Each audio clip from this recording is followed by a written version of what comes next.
الحمد لله ذي العظمة والكبرياء والعزة والبقاء والرفعة والعلاء والمجد والثناء، المنزه عن الأنداد والشركاء، وله الحمد عدد ذات الثرى ونجوم السماء.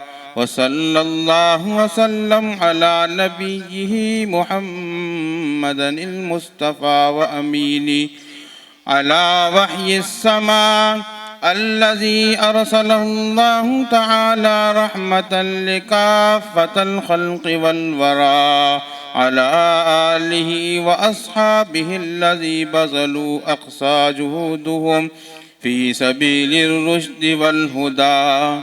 وبعد، قال محمد بن سيرين رحمه الله: هذا الحديث دين فانظروا عمن تأخذون دينكم. وقال عبد الله بن مبارك رحمه الله: الإسناد من الدين، لولا الإسناد لقال من شاء ما شاء. فبمعلوم أن الصحيح البخاري مزية فائقة، إذ هو أجل كتب الإسلام بعد كتاب الله إطلاقا وأعظمها شأنا، لذلك كان نشره وإصداره بين المسلمين من أعظم المهمات وأكبرها.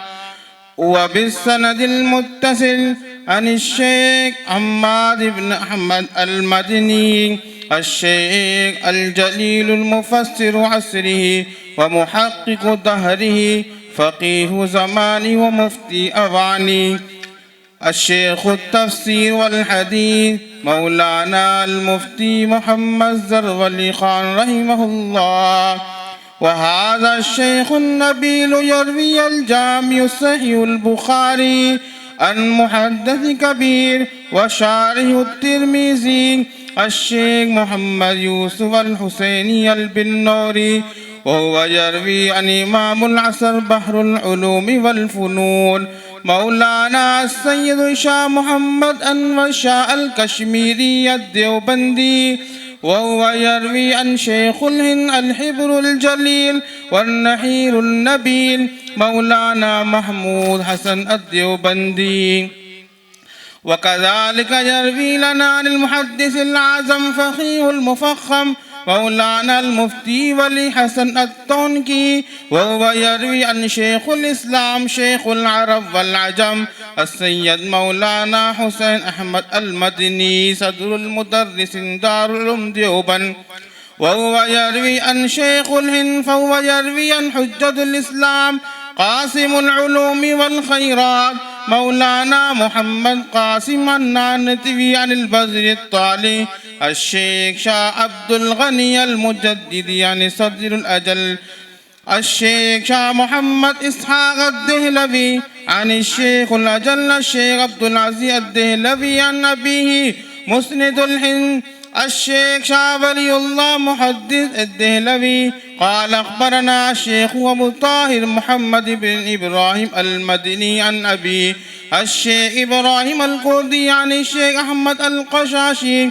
قال: أخبرنا أحمد بن عبد القدوس أبو المواهي والشناوي قال: أخبرنا الشيخ شمس الدين محمد بن أحمد بن محمد الرملي، عن شيخ زين الدين زكريا بن محمد الأنصاري قال: قراءة على الشيخ الحافظ أبو الفضل شهاب الدين أحمد بن علي بن حجر العسقلاني، عن الشيخ إبراهيم بن أحمد التنوخي، الشيخ أبو العباس أحمد بن أبي طالب الحجاء النعاج الدين حسين بن مبارك، عن الشيخ أبو المطهر عبد الأول إسنا الهروي، عن الشيخ أبو الحسن عبد الرحمن بن مظفر الداوي، عن أبي محمد عبد الله بن أحمد بن سرخسي، عن أبي عبد الله بن محمد يوسف متروفي الفربري، عن أمير المؤمنين في الحديث ورأس المحدثين في القديم والحديث الإمام والحمام الحافظ الحبر والثقة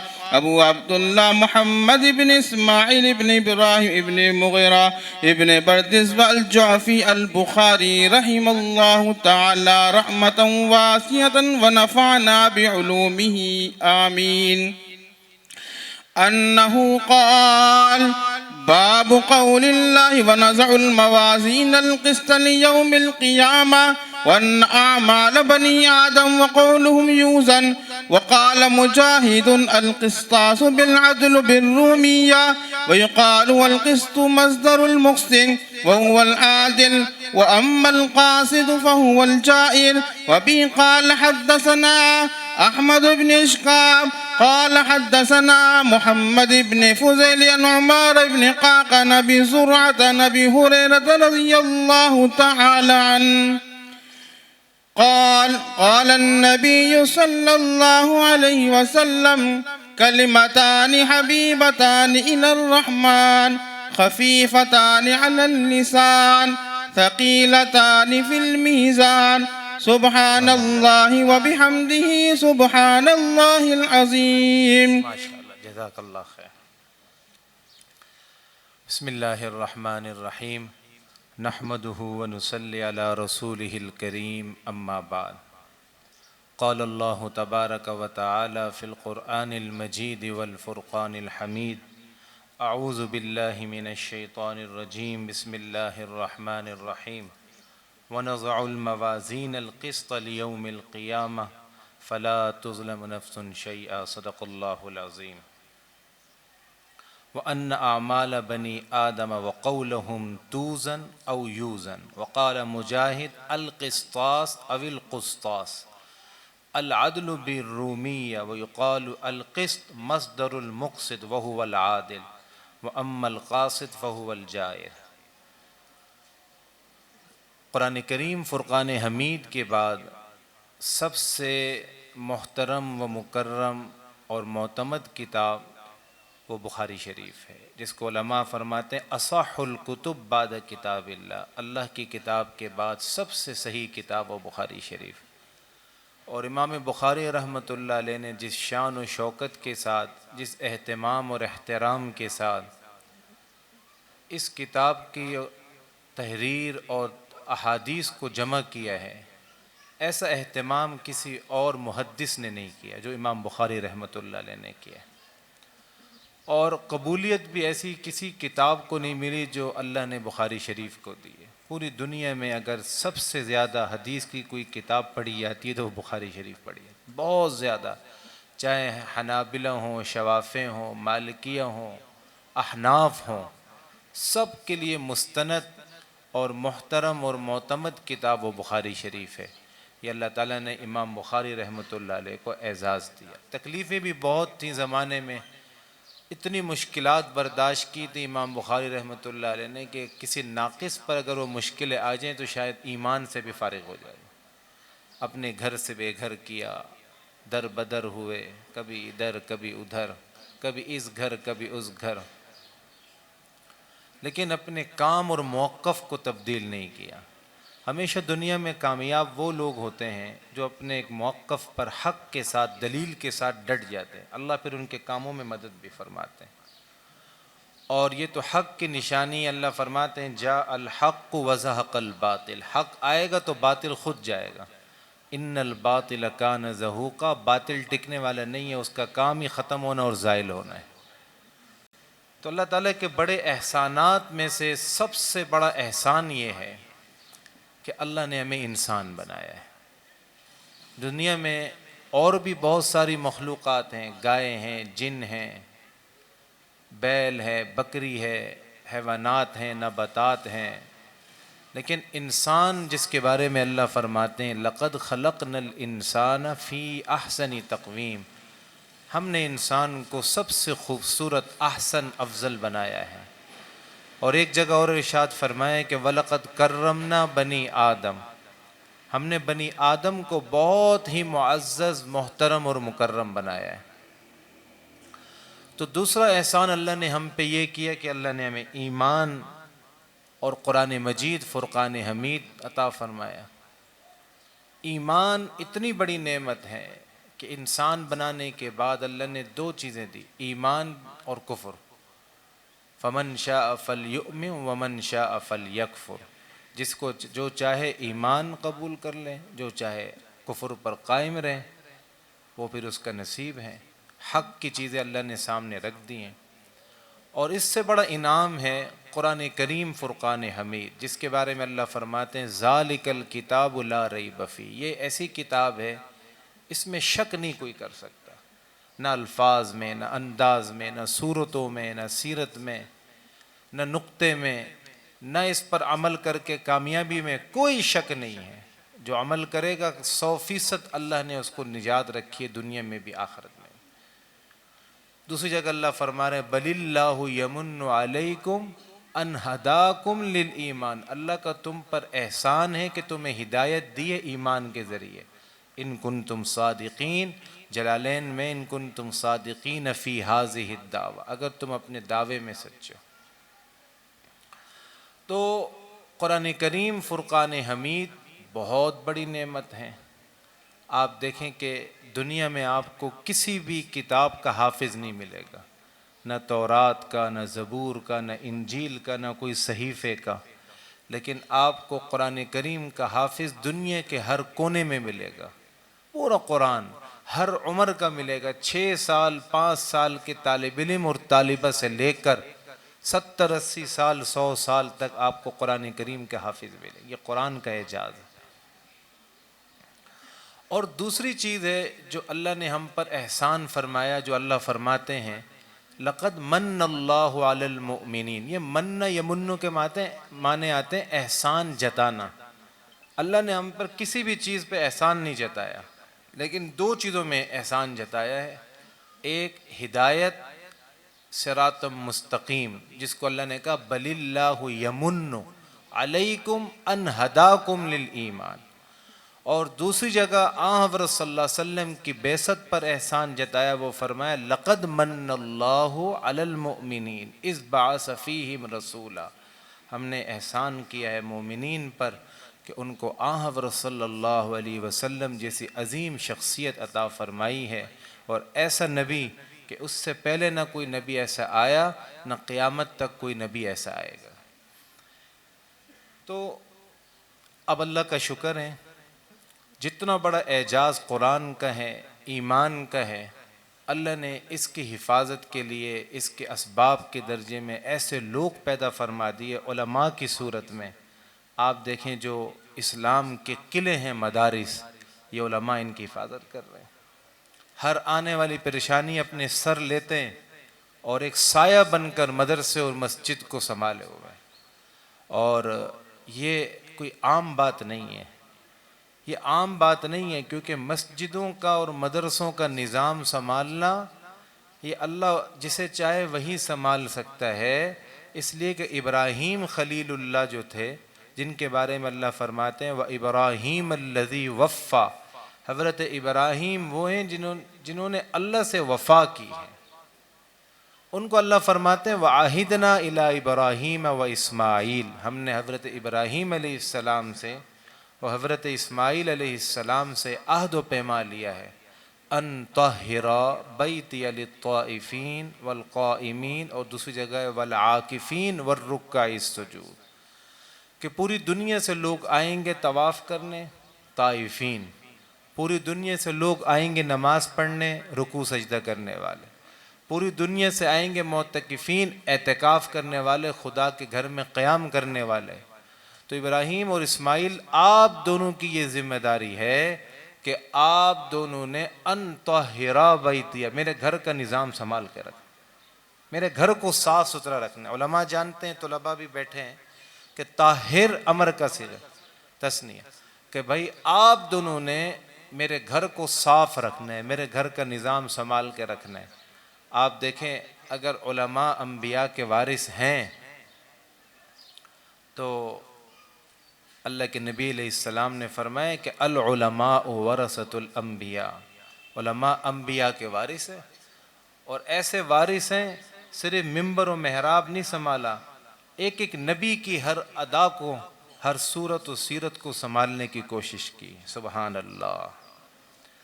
تو میرے پیارے بھائیوں، دوستوں، بزرگوں، دوسری چیز ہے آن حضرت صلی اللہ علیہ وسلم کی سنت اور طریقت۔ یہ جو ہم قرآن کریم میں آیت پڑھتے سورۃ الفاتحہ کی اہدنا الصراط المستقیم صراط الذین انعمت علیہم، محدثین و مفسرین کا اس بات پر اتفاق ہے کہ جب ہم یہ کہتے ہیں اہدنا الصراط المستقیم صراط الذین انعمت علیہم، ان دونوں سے واضح مراد اور مطالبہ وہ ہے کتاب اللہ اور شریعت اور طریقت اور آن حضرت صلی اللہ علیہ وسلم کا طریقہ، کہ اللہ ایسا طریقہ اور ایسا راستہ دے جو کتاب اللہ کا ہو، سنت رسول کا ہو۔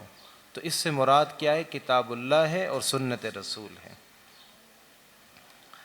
دنیا میں ہر چیز کا بدل آپ کو مل جائے گا، لیکن نماز اور قرآن کا بدل نہیں ہے۔ جیسے اگر کوئی شخص ہے، اس کے پاس پیسے بہت ہیں، وہ کہتا ہے یار مجھ پہ حج فرض ہے لیکن صحت اجازت نہیں دے رہی، تو اس کو علماء کہتے ہیں آپ حج بدل کر لو، پیسے آپ کے ہوں گے، جسم کسی اور کا ہوگا، کیونکہ حج ایسی عبادت ہے جو بدنی بھی ہے اور مالی بھی ہے۔ اور اگر روزہ ہے نہیں رکھ سکتا، بہت بیمار ہیں، فمن کان منکم مریضا او علی سفر فعدۃ من ایام اخر، دوسرے ایام میں رکھ لے، پھر بھی نہیں رکھ سکتا ففدیۃ، تو اس کے لیے فدیہ ہے، وہ فدیہ ادا کر دے۔ یہ روزے کا بدل ہے، حج کا بدل ہے، لیکن آپ کو قرآن کا اور نماز کا بدل کوئی نہیں ملے گا۔ جیسے کوئی کہ یار میری طبیعت صحیح نہیں ہے، میرے بدلے آپ نماز پڑھ دو، ایسا ہوتا ہے؟ یا میں سفر پہ جا رہا ہوں، میرے بدلے آپ نماز پڑھ لو، نماز کا بدل نہیں ہے۔ نماز ایک ایسی چیز ہے، واقیموا الصلاۃ، اللہ کہتے ہیں نماز کو قائم کرو۔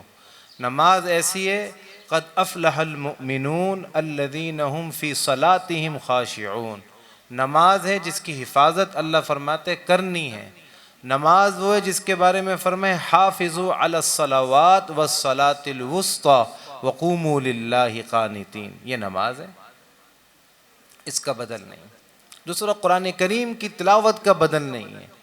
یہ ایسی کتاب اللہ تعالیٰ نے ارشاد فرمائی ہے اور اتنا بڑا انعام ہے اللہ کی طرف سے اس امت پر اور قیامت تک آنے والے انسان پر کہ اس کا اس احسان کا بدلہ ایک انسان نہیں اتار سکتا، اور اتنا بڑا ہے۔ اللہ فرما رہے ان تعدوا نعمت اللہ، خدا کی نعمتوں کو گننا شروع کرو، لا تحصوها، تم گن نہیں سکتے اللہ کی اتنی نعمتیں۔ اور ایک جگہ ارشاد فرمایا وَلَوْ أَنَّ مَا فِي الْأَرْضِ مِنْ شَجَرَةٍ أَقْلَامٌ وَالْبَحْرُ يَمُدُّهُ مِنْ بَعْدِهِ سَبْعَةُ أَبْحُرٍ، 7 سمندر سیاہی بنا لو، سارے درختوں کو تم قلم بنا دو اور خدا کی تعریف، خدا کے احسانات لکھنا شروع کرو۔ اللہ فرماتے تم نہیں لکھ سکتے، تم تھک جاؤ گے، قلم ختم ہو جائیں گے، سمندر کی سیاہی ختم ہو جائے گی، لیکن اللہ کے احسانات، اللہ کی تعریفات، اللہ کی تحمیدات، اللہ کی تسبیحات، اللہ کی تحلیلات آپ نہ لکھ سکتے نہ اس کو جمع کر سکتے۔ سبحان اللہ۔ ان ساری چیزوں کو، مسجد کے نظام کو، مدرسوں کے نظام کو، قرآن کریم کو یاد کرنے کے نظام کو، احادیث کو سمیٹنے محفوظ کرنے کے نظام کو جنہوں نے سنبھالا ان کو علماء کہتے ہیں۔ کیا کہتے ہیں؟ کیا کہتے ہیں؟ علماء کہتے ہیں۔ آج ہمارے یہاں عجیب دستور ہے کہ اگر ہمارے معاشرے میں کسی نے کہا کہ یار علماء کیا کر رہے ہیں اور کہاں جا رہے ہیں اور یہ کر رہے ہیں اور کیا کر رہے ہیں، تو میں بہت سخت مثال دیتا ہوں، آپ لوگ چونکہ اپنے وہ دل کھول کے دے رہا ہوں۔ جس قوم میں جس کی قدر زیادہ ہوتی ہے، لوگ بھی زیادہ وہی پیدا ہوتے ہیں۔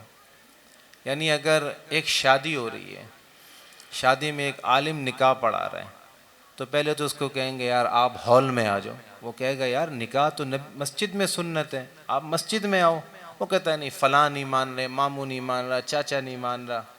اب آپ دیکھیں نا کتنی دکھ کی بات ہے، افسوس کی بات ہے کہ یہود اپنی اولاد کا نکاح اپنے مذہب خانے میں کرتے، عیسائی گرجا گھروں میں کرتے۔ آپ دیکھ لیں کسی بھی عیسائی کو، وہ کہے گا بھائی جو اصل عبادت کی جگہ ہے ہمارا گرجا گھر ہے، ہم وہاں پر۔ ہندو مندر میں کرتے ہیں، مندر میں ایک دوسرے کو گلے میں ہار پہنائیں گے اور ایسا کریں گے اور گول گول گھومیں گے. اور مجوسی اپنے عبادت خانے میں. ایک مسلمان ہے جس کے بارے میں حضور فرماتے ہیں کہ نکاح مسجدوں میں ہونا چاہیے، حکم ہے. ان کے بچیوں کا نکاح کہاں ہو رہا ہے؟ حال میں، شادی حالوں میں ہو رہا ہے. ایک عالم بول بھی رہا ہوگا لیکن کہیں گے نہیں یار آپ کی بات نیچے، فلاں میرا رشتہ دار ہے اس کی بات اونچے. بھائی تمہیں عالم کی بات نہیں، عالم نبی علیہ السلام کی بات تم تک پہنچا رہا ہے کہ اگر تم اپنی اولاد کو دنیا اور آخرت میں کامیاب کرنا چاہتے ہو، ان کا مستقبل سنوارنا چاہتے ہو، تو ان کا نکاح کہاں کرنا ہے؟ آپ نے مسجدوں میں کرنا. لیکن وہ نہیں مانتے. پھر اس کے بعد آپ دیکھیں شادی میں، خاص کر ہمارے کچھ دیہی علاقوں میں عجیب رواج ہے. ایک ایک ڈانسر کو بلائیں گے، اس کو 50,000 لاکھ اس کے اوپر ایسے پیسے نچھاور کر رہے ہیں جس کی انتہا نہیں. اور جب مسجدوں میں اور مدرسوں میں دینے کی بات آئے تو بس پھر آپ ان کا منہ دیکھا کریں، پھر ان کے مسائل دیکھیں، ان کے حالات دیکھیں اور ان کی مشکلات دیکھیں. او ہو ایسا منہ ہمارے سامنے بناتے ہیں، دل چاہتا ہے جو ہمارے پاس 500,000 رکھیں وہ ان کو دے دیں. وہ تبلیغ کے ایک بزرگ ہے نا، مولانا عباد الرحمن نام ہے، عباد اللہ کیا نام ہے؟ ہاں عباد الرحمن عباد اللہ صاحب. انہوں نے اس دن بہت اچھی مثال دی. کہنے لگے کہ وہ 10 روپے کا نوٹ اور 5,000 کے نوٹ کی ملاقات ہو گئی. 10 کے نوٹ کی اور 5,000 کے نوٹ. 10 والے نے کہا 5,000 والے نوٹ سے، یار بہت دن ہو گئے تم نظر نہیں آئے، کہاں ہوتے ہو؟ اس نے کہا 5,000 والے نوٹ نے کہا میں تو محلات میں ہوتا ہوں، بڑی بڑی جگہوں میں ہوتا ہوں، شادی ہالوں میں ہوتا ہوں، سیٹوں کی جیبوں میں ہوتا ہوں. پھر 5,000 والے نوٹ نے کہا کہ تم کدھر ہوتے ہو؟ اس نے کہا یار تمہیں پتہ نہیں ہے میں بہت اچھی جگہ پر ہوتا ہوں. اس نے کہا تم کہاں ہوتے ہو؟ کہہ رہا ہے الحمدللہ میں مسجد کے رومال اور گلک میں ہوتا ہوں. وہ والد صاحب فرما رہے وہ بھی بہت پرانا. میں آپ کو بتاتا ہوں نا، ایسے ساتھی جیب میں ہاتھ ڈالتے ہیں، ادھر سے نکالا 500 1000 کے نوٹ واپسی رکھ دیا، ادھر جیب میں ہاتھ ڈالیں وہ بھی واپسی رکھ دیا، ادھر سے جب جیب میں ہاتھ ڈالے تو وہ جب جیب میں الٹے ہاتھ میں نشانی رکھی ہوئی ہوتے، وہ موڑا توڑا سا ایک، یہ دیکھو 20 کا نوٹ مل گیا. ملا یا نہیں ملا؟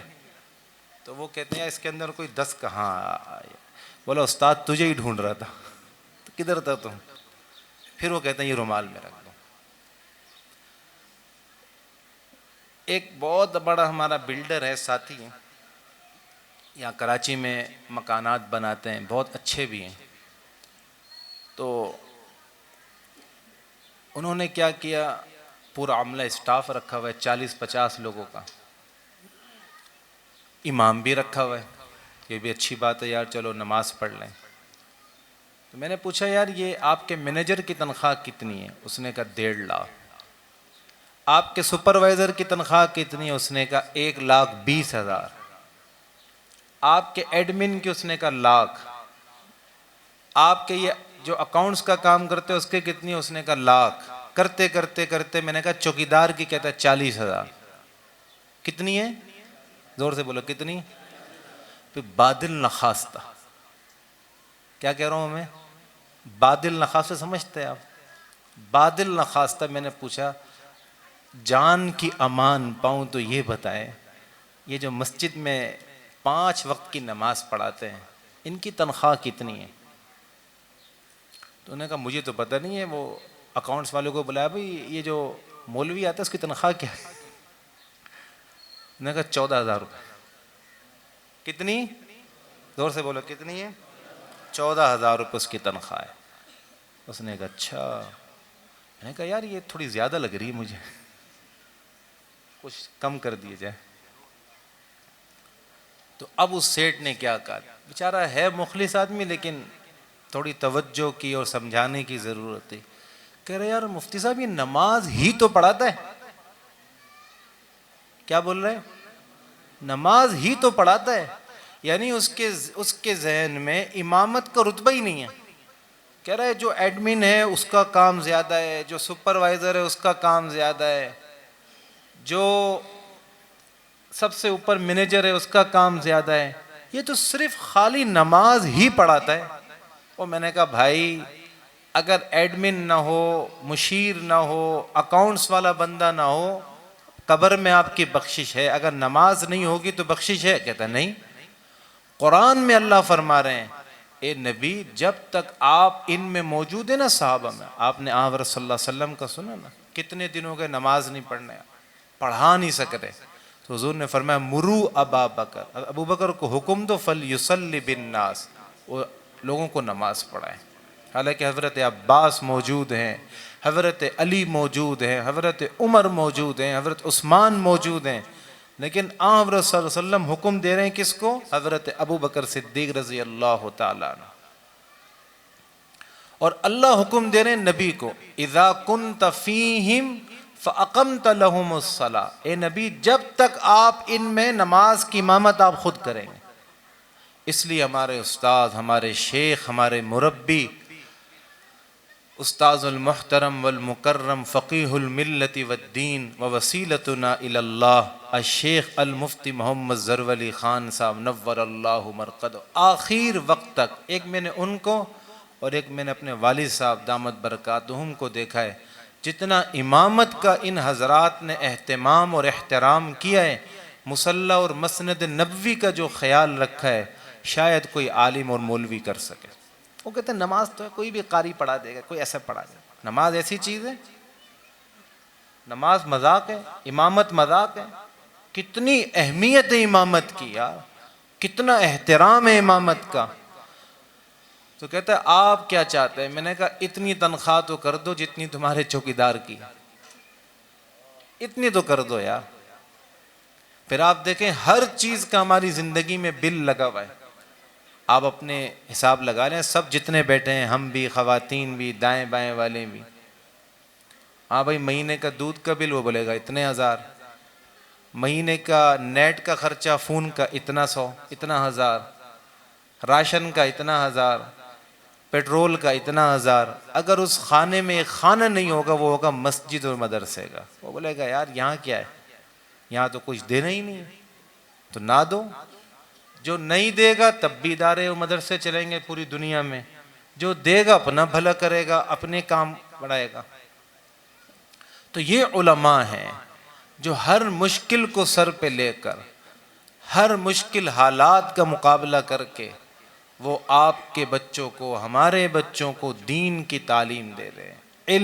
علم کیا ہے؟ علم حکمت ہے، علم دانائی ہے، علم شعور ہے، علم عزت ہے، یہ وہ چیزیں دے رہے ہیں میرے اور آپ کے بچوں کو۔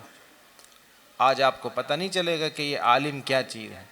عالم آسانی سے نہیں بنتا ہے، 11 سال وہ مدرسے کی دال کھاتا ہے تب عالم بنتا ہے، 11 سال کی مشکلات برداشت کرتا ہے تب عالم بنتا ہے۔ اور آپ کہتے ہو یار نماز ہی تو پڑھانی ہے، ایک نکاح خواہ آئے گا، اس نکاح خواہ سے بحث ہو رہی ہے، یار آپ نکاح کے کتنے پیسے لے رہے ہیں اس سے؟ کہہ رہے میرا باٹا ریٹ فکس ہے 5000 روپے۔ تو جتنے بھی شادی کے اخراجات ہیں، میرا خیال سب سے کم خرچ یہی ہوگا، ہاں نکاح خواہ کا۔ اور ایک ہمارے ساتھی تھے پنجاب میں، وہ مل گئے، میں نے کہا یار مسجد زیر تعمیر ہے، مدرسہ ہے، خرچہ ہے، ہو کہنے لگے مجھ صاحب میں تو کئی دن سے چاہ رہا تھا آپ سے رابطہ کروں، بڑے حالات ٹائٹ چل رہے ہیں۔ کیا چل رہے ہیں؟ بولو یار، زور سے بولو۔ بڑے حالات ٹائٹ، یقین کرے میں آپ سے بات ہی کرنا چاہ رہا تھا، یہ وہ اس نے مجھے اپنی ایسے غم کی رویداد سنائی نا، میں نے کہا یار آپ پریشان نہ ہو، اگر آپ کو کوئی 50,000 لاکھ تک کا مسئلہ ہے تو میں کسی سے ارینج کرا دیتا ہوں۔ کہتے نہیں اللہ بس آپ سے دعا کرے اور کوئی وظیفہ پڑھے، کام چل جائے۔ میں نے کہا ٹھیک۔ رات کو بھی شادی کا فنکشن تھا۔ کیا تھا؟ شادی کا فنکشن سمجھتے ہیں؟ جس خاتون کو انہوں نے ڈانس کے لیے بلایا تھا اس کی 3 لاکھ روپے انہوں نے فیس ادا کی، اور ایسے نوٹ کی گڈیاں تھی، ایسے نچھاور کرا 100 روپے کی۔ تو میں نے کہا یار یہ صبح تو دن میں اس کے پاس کوئی پیسے نہیں تھے، اب یہ کیا کر رہا ہے، ایسے گڈی کر رہا ہے۔ میں نے کہا یار دن میں تو آپ اپنے حالات کچھ بتا رہے تھے، ابھی کچھ۔ کہتا ہے حضرت یہ تو کیا کریں، مجبوری ہے، کرنا پڑتا ہے۔ تو جب قوم کا پیسہ علماء، فقہا، طلباء پر نہیں لگے گا تو بطور سزا اور جرم کے ان کا پیسہ پھر کنجر خانے اور میراثیوں میں لگے گا، یاد رکھ لیں۔ پھر قوم سے علماء اور طلباء پیدا نہیں ہوں گے، ایسے بدبخت، نافرمان اور اس طرح کے غلط لوگ پیدا ہوں گے، پھر ہم سے شکوہ نہیں کرنا۔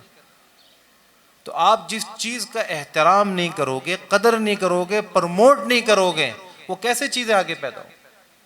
کتنا خوبصورت نظام ہے، آپ مسجد کا ماحول ہے، کتنے پیارے نورانی چہرے والے، یہ جو طلبہ ہیں نا بڑے زبردست، ان کی جیب میں 100-200 نہیں ہوتے ہیں، لیکن آپ ان کا اسٹائل دیکھیں، لگتا ہے ٹرمپ ان سے شاگردی اختیار کیا ہوا ہے۔ یہ اللہ کے دیا ہوا استغنا ہے جو اللہ نے علماء کو دیا، اس کو استغنا کہتے ہیں۔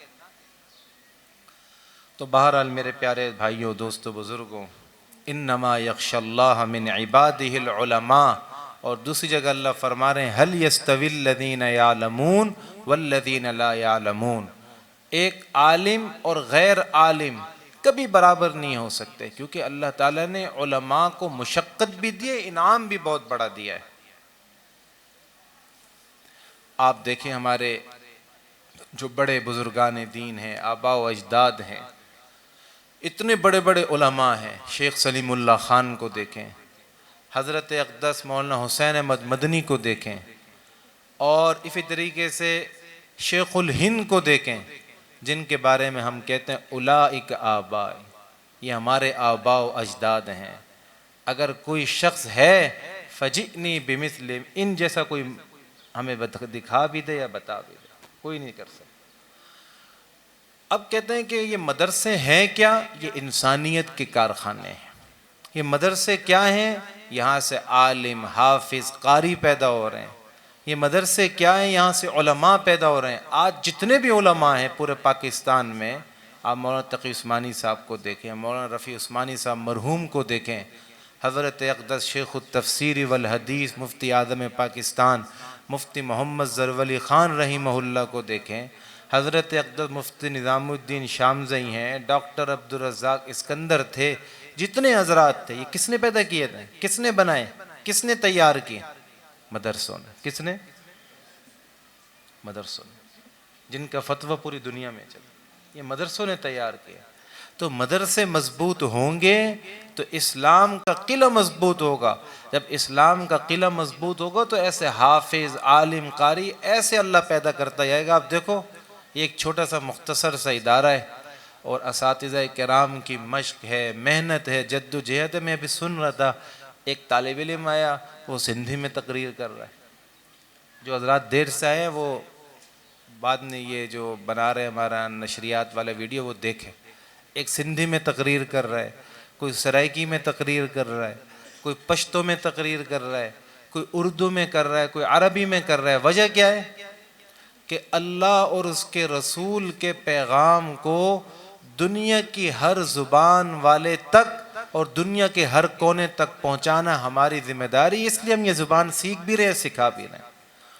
اور یہ مدارس کا اعجاز ہے، بہت بڑا مدرسے کا اعجاز ہے۔ آپ یقین کریں، ایک سالن ہوگا، ایک پلیٹ ہوگی، اس میں 5 صوبوں کے لوگ بڑے زبردست طریقے سے وہاں بیٹھ کے کھانا کھا رہے ہیں، صرف کس لیے؟ اللہ اور اس کے رسول کی محبت میں، کلمے کے سائے میں۔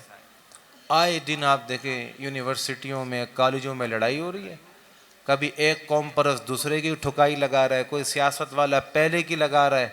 کیوں؟ وہ پتہ چلا ایک کمرے میں سارے استاد اور پروفیسر بند ہیں، اور اندر سے فون کر رہے ہیں ہمیں بچاؤ بچاؤ۔ میں نے کہا کس سے بچاؤ یار؟ کہتے ہیں اپنے شاگردوں سے بچاؤ، اپنے شاگردوں سے بچاؤ، رینجرز بلاؤ، پولیس بلاؤ۔ اور یہ مدرسے کے طلباء ہیں، سب کہہ دو سبحان اللہ، اور زور سے کہہ دو سبحان اللہ۔ کتنا بڑا عالم کیوں نہ بن جائے، اپنے باپ اور استاذ کے سامنے اس کا سر جھکا رہتا ہے، اس کی جوتیاں، استاذ اور والد کی جوتیاں اس کے ہاتھ میں رہتی ہیں، اور وہ زور سے بات کرنا تو دور کی بات ہے، ایسے الفاظ استعمال نہیں کرتا جس سے اس کو یہ خدشہ ہو کہ کہیں میرا والد یا میرے والدین یا میرے استاذ ناراض ہو جائیں۔ یہ تربیت کس نے دی؟ مدرسوں نے دی۔ یہ تعلیم کس نے دی؟ بولو یار، یہ ماحول کس نے دیا؟ مدرسوں نے دیا۔ بہرحال تو امام بخاری رحمۃ اللہ علیہ باب قائم کر رہے ہیں وَنَزْعُ الْمَوَازِينَ الْقِسْطَ لِيَوْمِ الْقِيَامَةِ، کہ ہم قیامت کے دن ترازو کو قائم کریں گے، اور وہ ترازو ایسا ہوگا کہ جس میں سارے اعمال تولے جائیں گے۔ امام بخاری رحمۃ اللہ علیہ نے اس باب کو قائم کر کے اس زمانے کے جو معتزلہ تھے، خوارج تھے، ملحد تھے، ان کا رد کیا، کیونکہ وہ ان کا اعتراض تھا کہ اعمال کا وزن نہیں ہو سکتا۔ اعمال، کوئی نماز پڑھ رہا ہے اس کا وزن کیسے ہے، کوئی زکوٰۃ دے رہا ہے اس کا وزن کیسے ہے، صدقہ دے رہا ہے اس کا وزن کیسے ہے؟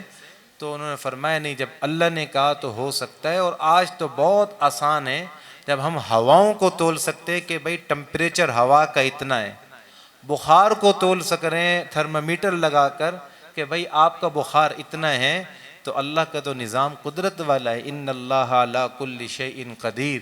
پھر اس میں تفصیلی بحث ہے۔ بہرحال تو یہ یقین اور عقیدہ ہے ہمارا کہ اعمال کو تولا جائے گا قیامت کے دن، اور جو کامیاب ہوں گے وَأَمَّا مَنْ أُوتِيَ كِتَابَهُ بِيَمِينِهِ فَسَوْفَ يُحَاسَبُ حِسَابًا يَسِيرًا، ان کا اعمال نامہ دائیں ہاتھ میں مل۔ بہرحال تین باتیں یاد کر لیں۔ پہلی بات کہ اعمال کا قیامت کے دن کیا ہوگا؟ وزن ہوگا، اور جو کامیاب ہوگا اس کا نامہ اعمال دائیں ہاتھ میں، اور اس کا آسان ترین حساب ہوگا، اور جو ناکام ہوگا وَأَمَّا مَنْ أُوتِيَ كِتَابَهُ بِشِمَالِهِ، اس کو بائیں ہاتھ میں ملے گا۔ اس کے بائیں ہاتھ میں ملنے کی نشانی یہ ہوگی کہ اب اس کے لیے مشکلات شروع ہو گئی ہیں۔ علماء فرماتے ہیں جو شخص یہ چاہتا ہے اس دنیا میں کہ وہ اس کو نامہ اعمال دائیں ہاتھ میں ملے، تو وہ ہر خیر کے کام میں دایاں پیر اور دایاں ہاتھ اپنی زندگی کا مقصد بنا لے۔ مثال کے طور پر قمیض پہن رہے ہیں، پہلے سیدھا بازو قمیض میں ڈال دیں، اور اسی طریقے سے شلوار ہیں تو پہلے سیدھی ٹانگ ڈال دیں، گھر میں جا رہے ہیں پہلے سیدھا پیر، مسجد میں آ رہے ہیں پہلے سیدھا پیر۔ جو بھی خیر کے اچھے کام ہیں سیدھے ہاتھ، کسی کو کوئی چیز دیں سیدھے ہاتھ سے لیں، سیدھے ہاتھ سے۔ اس لیے اللہ فرماتے ہیں اصحاب الیمین ما اصحاب الیمین، دائیں ہاتھ والے تو پھر دائیں ہاتھ والے، ٹھیک ہے جی۔ بخاری میں ہے الایمن فالایمن، دائیں تو پھر دائیں، اس کو کوئی مقابلہ ہے۔ اور جو دوسرے کام ہیں جیسے بیت الخلاء جا رہے ہیں تو الٹا پیر، مسجد سے نکل رہے ہیں دنیا کی طرف جا رہے ہیں الٹا پیر، اور گھر سے باہر نکل رہے ہیں دنیا کی طرف الٹا پیر۔ تو انشاءاللہ عمل کریں گے بھائی انشاءاللہ تعالی۔ اور فرمائیں کہ وَأَنَّ أَعْمَالَ بَنِي آدَمَ وَقَوْلَهُمْ يُوزَنْ، اور ایک روایت میں ہے توزن، وقال مجاہد القسطاس، کہ بنی آدم کے جو اعمال ہیں ان کا وزن کیا جائے گا۔ اور پھر فرمائیں کہ العدل بالرومیہ ویقال القسط مصدر المقسط وهو العادل، اقسط یقسط اقساط، ایک معنی ہے وَأَمَّا الْقَاسِطُونَ فَكَانُوا لِجَهَنَّمَ حَطَبًا، اور اس کے معنی متشدد کے ظالم کے وَأَمَّا الْقَاسِطُ فَهُوَ الْجَائِرُ۔ حدیث ہے وَبِهِ قَالَ حَدَّثَنَا أَحْمَدُ بْنُ إِشْكَابٍ قَالَ حَدَّثَنَا مُحَمَّدُ بْنُ فُضَيْلٍ عن عمارة بن قعقع عن أبي زرعة عن أبي هريرة رضی اللہ تعالیٰ عنہ قال، حضرت ابو ہریرہ رضی اللہ تعالیٰ عنہ وہ صحابی ہیں جن کی بہت زیادہ روایتیں آن حضرت صلی اللہ علیہ وسلم سے منسوب ہیں، اور بہت راوی ہیں بہت ساری روایتوں کے، اس لیے کہ ان کا زیادہ تر وقت نبی کی خدمت میں رہتا۔ آپ یہ دیکھیں کہ عالم بڑے بڑے ہوں گے، لیکن ایک ایسا عالم جو اپنے شیخ اور مرشد اور اپنے استاذ کے پاس ہر وقت رہے گا تو وہ کامیاب رہے گا۔ وہ استاذ کی ایک ایک ادا سے واقف ہوگا، اس کو معلوم ہوگا اس صورت پہ اس وقت میں میرے استاذ نے کون سا عمل کیا ہے۔ اس لیے جب بڑے بڑے صحابہ کسی مسئلے پر پھنستے تھے تو وہ امہات المؤمنین سیدہ کائنات حضرت عائشہ صدیقہ رضی اللہ عنہ کے در پر گھر پر جاتے، اور بڑا سا پردہ لگا ہوتا، جیسے بنات میں پڑھائی ہوتی ہے نا پردے میں بڑا سا پردہ، اور کہتے کہ امی آپ کا فلاں بیٹا آیا ایک مسئلہ پوچھنا ہے۔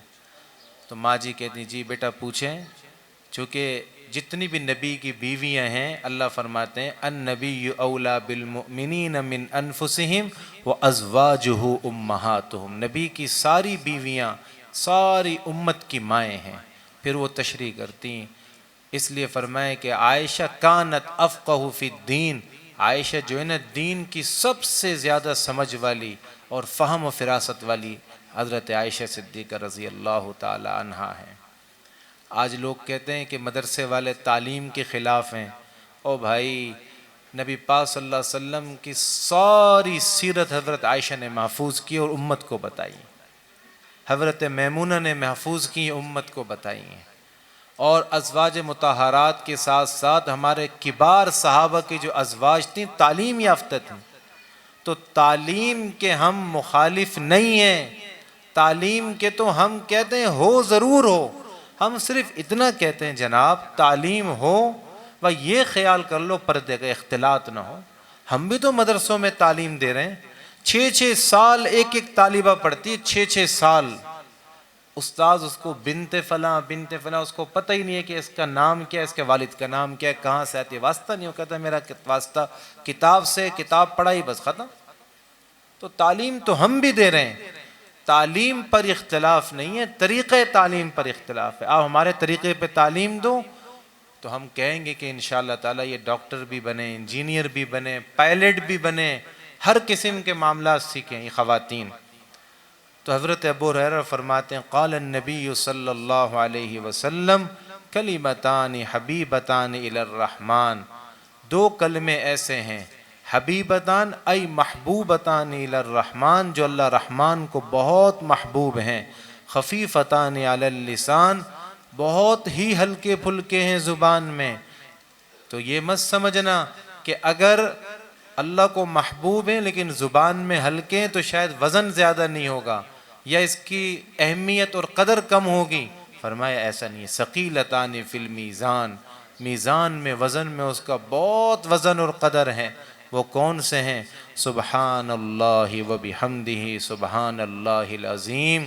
فرمایا جس نے، یہ بخاری کی آخری حدیث ہے، جس نے 100 مرتبہ دن میں یہ پڑھ لیا سبحان اللہ و بحمدہ سبحان اللہ العظیم، اس کے گناہ اگر سمندر کے جھاگ کے برابر بھی ہوں گے تو اللہ اس کے گناہ کو معاف فرما دے گا۔ سب پڑھیں سبحان اللہ و بحمدہ سبحان اللہ العظیم۔ بہت مبارکباد کے مستحق ہے وہ طالبات جنہوں نے بخاری شریف کی تکمیل کی ہے، اور والدین جو ان کے رشتہ دار اقربا اعزہ تشریف فرما ہیں، اور اللہ سے دعا کریں اللہ اس ادارے کو اپنی بارگاہ عالیہ میں ایسی قبولیت دے کہ دورہ حدیث کے طلبہ اور تخصص کے طلبہ، مفتیان عظام جیسے ہمارے والد صاحب دامت برکاتہم کی سوچ تھی، جو ان کا محور تھا، جو ان کا خیال، جو ان کی کوشش اور کاوش کہ اللہ تعالیٰ اس ادارے کو اسلام کا ایسا مضبوط قلعہ بنائے کہ یہاں سے دین کے ہر شعبے سے فارغ و تحصیل طلبہ بھی ہوں اور طالبات بھی ہوں، تو جلد از جلد اللہ ان کے خواب کو پورا فرما دیں، اور اس ادارے کو منظم، اس ادارے کو بہترین اعلیٰ کردار، بہترین علم و عمل کا گہوارہ، اخلاص و للہیت نصیب فرما۔ اصل میں جو اخلاص سے کام ہوتا ہے نا، آخری مثال دے رہا ہوں، بات ختم کر رہا ہوں، اس کی بڑی برکت ہے۔ یہ انڈیا میں، ہندوستان میں جو علاقہ ہے بست نظام الدین جس کو کہتے ہیں، بست نظام الدین، یا پاکستان کا علاقہ ہے رائے ونڈ، جو لاہور کا ایک بہت پرانا گاؤں ہے رائے ونڈ، لیکن آپ پوری دنیا میں کہیں پر پوچھیں بولے رائے ونڈ، وہ بولے گا پاکستان میں، لاہور میں۔ تو اخلاص سے کام کیا، ادھر مولانا الیاس صاحب بیٹھ گئے نظام الدین بستی میں اور اللہ اللہ کرتے رہے، او بیچارے مزدوروں کو، غریبوں کو، پکوڑے والوں کو، چھولے والوں کو کہہ رہے ہیں بھائی اللہ سے ہوتا ہے، اللہ کے غیر سے نہیں ہوتا۔ اور لوگوں نے کہا کیا باتیں کرو یار، جاؤ یار کوئی مدرسہ بناؤ۔ کہا مدرسے تو بہت ہیں لیکن میں چاہتا ہوں کہ ہر گلی، ہر شخص خود مدرسہ بن جائے، دین کا داعی بن جائے، اور دن کو پڑھاتے تھے، رات کو اللہ کے حضور روتے تھے۔ یہ جو مسائل ہیں نا دین کے معاملات، یہ آنسوؤں سے حل ہوتے ہیں۔ میں گزشتہ چند مہینے پہلے بہت پریشان، میں نے والد صاحب کو کہا کہ یار ابو جان اخراجات بڑھ گئے ہیں۔ انہوں نے کہا بیٹا فجر کے بعد سے جاگ لو اشراق تک، خدا تمہارے در میں قیمتی خزانے لائے گا۔ جس دن سے اللہ نے یہ عمل کروایا ہے، فجر سے لے کر اشراق تک جاگ رہے ہیں، اللہ نے خزانے ہمارے قدموں میں ڈال دیے. کہہ دو سبحان اللہ. آپ بھی عمل کرو. یہ جو وقت ہے نا فجر سے لے کر اشراق تک، یہ اللہ کے دینے کا وقت ہے. اور اشراق یعنی سورج نکلتا ہے اور پھر فوراً دکان بند ہو جاتی ہے دینے کی، پھر ہم سارا دن خوار ہوتے ہیں، پھر خواری کا فائدہ نہیں ہے.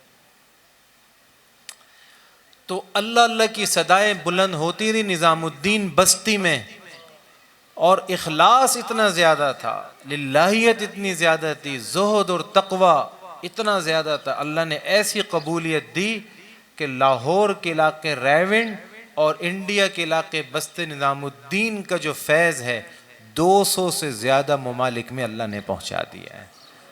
تو اخلاص ہم سب پیدا کریں، اساتذہ بھی، ہم بھی، طلبہ بھی. ہم کس کے لیے کر رہے ہیں؟ اللہ کے لیے. ہمارا مقصد کسی کو دکھانا، جتانا، بتانا نہیں ہے. ہم صرف اللہ کے لیے کر رہے ہیں. حافظ کس لیے بن رہے ہیں؟ اللہ کے لیے. عالم کس لیے بن رہے ہیں؟ اللہ کے لیے. محدث، مفکر، مفتی کس کے لیے؟ اللہ کے لیے. دین کی تعلیم، تبلیغ، ترویج کس کے لیے کر رہے ہیں؟ اور مدرسوں سے محبت کس کے لیے کر رہے ہیں؟ علماء سے محبت کس کے لیے کر رہے ہیں؟ اللہ ہم سب کی حاضری کو قبول فرمائے. اب ترتیب یہ ہے کہ انشاءاللہ ٹھیک 10 منٹ کے بعد نماز ظہر کھڑی ہوگی 2:05 پہ. جن کا وضو ہے وہ سنتیں ادا کریں، نہیں ہے وضو کر لیں. اور برائے کرم جو ہماری مسجد کا ماحول ہے، جو ہمارے نمازی ہیں وہ تو جانتے ہیں. جو نئے آنے والے ساتھی ہیں بالکل خدا کے لیے آواز بلند نہ ہو، مسجد کا تقدس اور احترام ہو. اور انشاءاللہ تعالیٰ پھر نماز کے بعد مختصر سی نشست ہوگی، اور انشاءاللہ العزیز 3 بجے تک کے اور 3 سوا 3 کے درمیان اجتماعی اور آخری دعا ہے. جم کر بیٹھنا ہے اور اللہ سے لے کر جانا ہے انشاءاللہ تعالیٰ. نماز کی ادائیگی اسی جگہ ہوگی. جو حضرات جہاں بیٹھے ہیں بس وہ آگے پیچھے نہ ہوں. انتظامیہ والے یار پٹی پہ کھڑے ہو جائیں.